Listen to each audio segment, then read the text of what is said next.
Então, a gente vai começar conceitualizando o trauma. Então, a gente vai começar entendendo o que é esse trauma, para então a gente avançar para os traumas familiares. O trauma em si, ele é um acontecimento que vai gerar dor, que vai gerar sofrimento interno. O que para um pode ser traumático, para outra pessoa pode ser que não seja traumático. Então, uma perda, a negligência dos pais, a negligência de alguém que essa pessoa ama.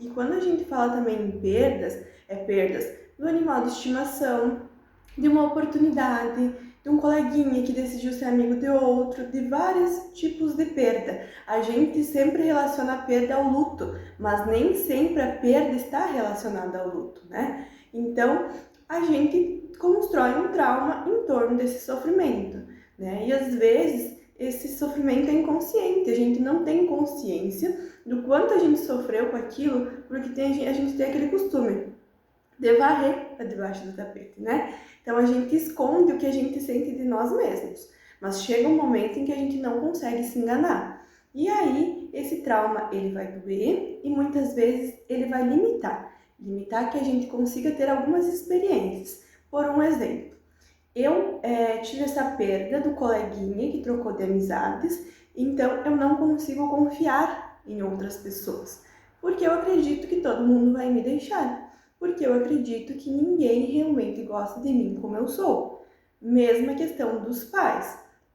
Quando os pais eles negligenciam essa criança, não ouvem essa criança, muitas vezes ela não aprende a se posicionar porque ela acha que o que ela falou não é importante.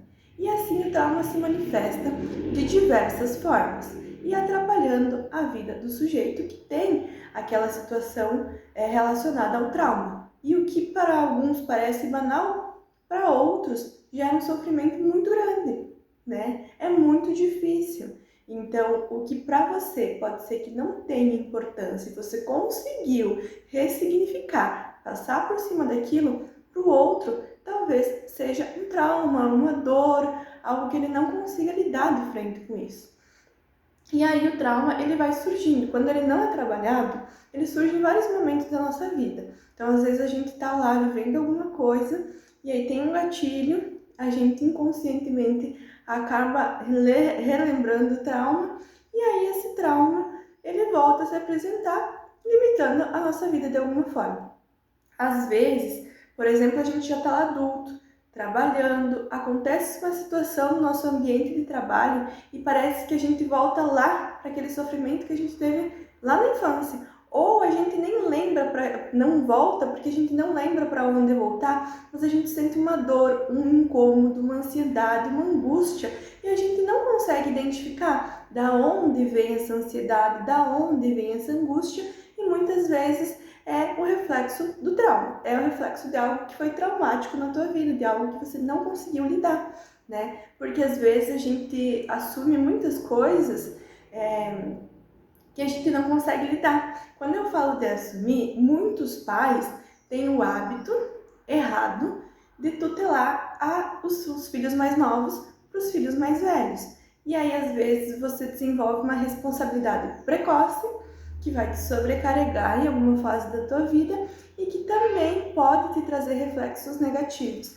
A gente acha que a gente está fazendo algo bom pelos nossos filhos quando a gente dá a responsabilidade para eles sobre outras crianças, mas não, a gente está prejudicando o desenvolvimento deles, porque a gente acaba engolindo uma parte desse desenvolvimento. Por um exemplo, quando assume ali na infância, 10, 11 anos, essa criança vai perder esta fase, né?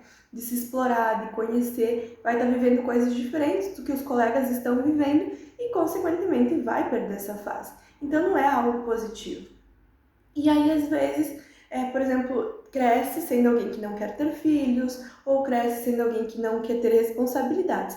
Eu não estou dizendo que todo mundo que não quer ter filhos passou por isso, mas às vezes isso é uma consequência de um trauma, porque você tem medo de ser um péssimo pai, uma péssima mãe, ou também porque você não consegue mais lidar com tanta responsabilidade, porque você começou a ter responsabilidades desproporcionais a você desde muito cedo. E isso te prejudicou, né? Porque a gente se sobrecarrega, às vezes a gente sempre está se colocando no lugar do outro, quer sempre ajudar o outro, e às vezes a gente se frustra, o outro faz mal pra gente, e a gente não consegue largar aquela relação de cuidado porque a gente se sente responsável por essa pessoa. E isso também é uma forma do trauma se manifestar. O trauma se manifesta em cada pessoa de uma forma diferente, não tem como a gente generalizar. Tem algumas situações que são comuns de acontecer e que a maioria das pessoas tem experiências semelhantes, mas o reflexo pode ser diferente, né? Eu às vezes passei pelas mesmas situações de outra pessoa e eu acho que os meus traumas não são iguais aos dela, né? Porque eu não me limito a minha vida tanto quanto ela ou da forma que ela, mas talvez de outras formas sim. Eu deixo de viver experiências, eu deixo muitas vezes de assumir responsabilidades que me fariam crescer profissionalmente e às vezes pessoalmente, porque eu já estou saturada, porque eu já estou sobrecarregada, porque eu assumi muito jovem uma responsabilidade que não era minha, uma responsabilidade que era dos meus pais, né? Criança tem que brincar, adolescente também vive uma fase muito difícil, onde eles estão tentando se reencontrar, eles vão passar pela fase do luto da infância e aí eles vão tentar se reencontrar no grupo de amigos, na própria personalidade deles, e aí eles vão começar a ter os primeiros frustrações amorosas, envolvimentos amorosos, e aí às vezes os pais não contribuem, não conseguem abrir esse espaço para o adolescente para ele se explorar, né? Porque a gente vê hoje os pais colocam os adolescentes em curso, em academia, e aí o adolescente não tem espaço para ser adolescente, para conseguir assimilar tudo isso que está acontecendo, as mudanças do seu corpo, a mudança do seu pensamento, a forma de enxergar as coisas, tudo isso exige muito do adolescente.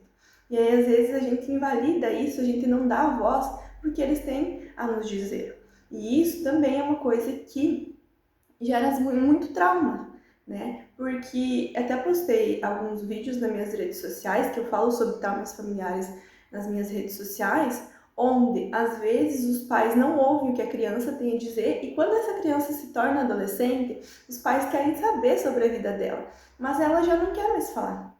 Porque ela, primeiro, talvez não considere importante o que ela vai falar, ou talvez ela se sinta invadida, ou talvez ela não consegue ter um vínculo de confiança com os pais para pedir ajuda, para falar como ela se sente, para desabafar. Então, é importante que os pais, como adultos, estejam atentos, saibam dar esse espaço de ouvir. Claro que a gente não vai conseguir ouvir todo momento a criança, mas dá atenção, ver o desenho que ela está mostrando, mostrar que você está entendendo o que ela está tentando te falar, para que quando ela se torne uma adolescente, ela consiga ter um vínculo de confiança com você e te procure para falar sobre as coisas que estão acontecendo e que você gostaria de ser informado, né? Porque na adolescência a gente precisa que eles tenham orientação, né? A gente acha que eles já são mini adultos, mas eles não são.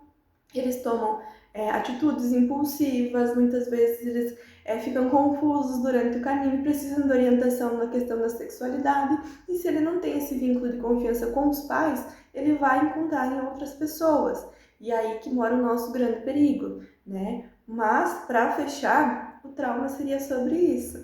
A gente vive uma infância às vezes turbulenta ou uma adolescência, e quando a gente não olha para isso, isso vai refletir na nossa fase adulta, limitando as nossas relações, prejudicando a nossa autoestima e também, muitas vezes, fazendo com que a gente deixe de viver experiências que a gente gostaria de se desafiar porque a gente não consegue se desprender, a gente não consegue se sentir à vontade com aquilo e não consegue explorar, porque a gente está muito rígido, num comportamento muito rígido e não consegue se permitir viver. E aí vamos então para a segunda fase, onde eu vou te explicar o que são traumas relacionados à convivência familiar.